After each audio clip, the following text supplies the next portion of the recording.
Choose a flange plunger for toilets because a flat sink plunger will not seal correctly and will waste your effort. Here is how to pick and use the right one. Look for a cup with a fold-out rubber sleeve called a flange or a funnel that extends from the base of the cup because that sleeve fits into the toilet drain and creates a strong seal. Choose pliable rubber, not stiff plastic, so it molds to the porcelain and holds pressure without slipping. A wooden or fiberglass handle about 18 to 24 inches gives better leverage and control than short novelty handles.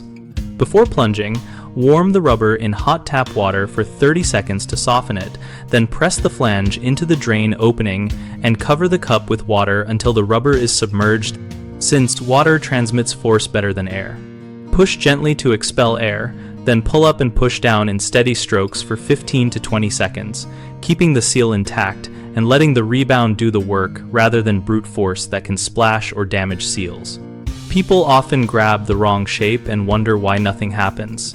If the cup is flat, it is for sinks and tubs, so swap to a flange or funnel design and you will feel immediate resistance and movement. Another mistake is plunging with too little water, which traps air and reduces pressure. Add enough water to cover the cup and you will get a stronger hydraulic pulse.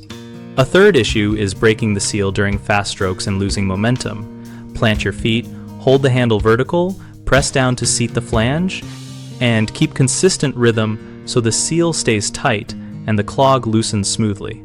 We built BigHomeProjects.com to make it simple to find local pros who can handle stubborn toilet clogs or upgrade your bathroom tools when you would rather not do it yourself.